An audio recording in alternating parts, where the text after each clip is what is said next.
I'm really excited to share something with you today.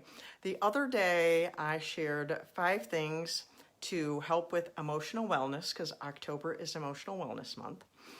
And I mentioned that I had been doing an interview about resiliency and I was waiting to see if it was published, and it was published today. So now I can share with you 5 things to help you build resiliency and give you like just a little bit of it and then share the link with you so you can go and read the interview. And I also have a video on there that is hilarious. So I wanted to share that with you. I'm Danielle Bernock from DanielleBernock.com. Love yourself from Survive to Thrive, that lady on the internet who loves you, for those of you who are new.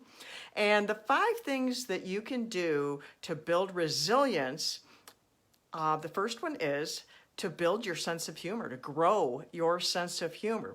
And I just thought maybe you don't even know what resilience is. And in the interview, I talk about that also. There's a lot of good stuff in that interview.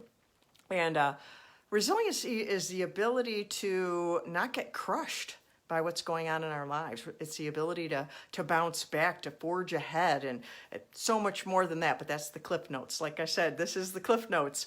And the first thing is to grow your sense of humor, because our sense of humor, laughing, releases chemicals in our body that are good for us. And the second thing that you can do to grow resiliency is to build your courage, to practice courage.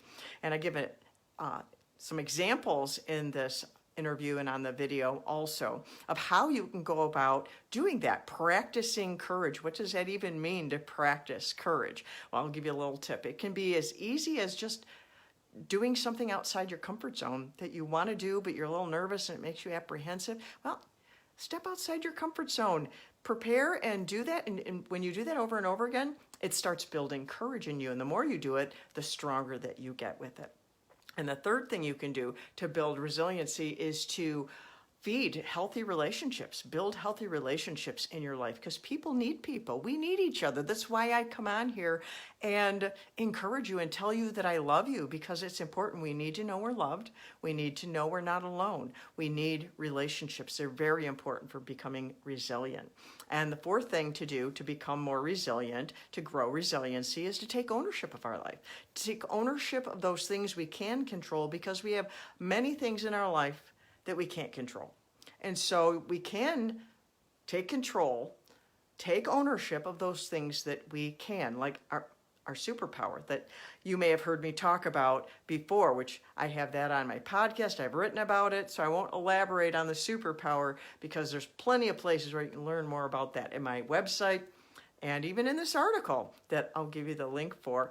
I was interviewed, I didn't say at the beginning of this, I said the other day, by Authority magazine, and it's going to be on Thrive Global also. But now that it's published, I can share that with you, and I can share the link so you can go and read it, and you can, on the Authority magazine, you can even applaud it. There's a thing called claps. You can put claps on it, and that's how you say how I like this, and you can highlight it, and you can comment, all kinds of things. It's a very interactive place. It's really cool. So, and then the fifth thing you can do to build resiliency is to feed your spirit life, because our spirit life is a core of us. And spirituality, it helps us overcome tragedy, leaning into our faith. So we need to feed that by all the different ways we can: meditation, reading the Bible, listening to music, and the ways that we feed our spirit, because it's so important. So those are 5 things real quick to share with you how you can build resiliency in your life, because resiliency will help you go from surviving to thriving, which is what I'm all about, to help you go from just surviving to thriving, because I love you, because I want you to heal, and I want you to live your best life, because you deserve it. And so until next time, I love you.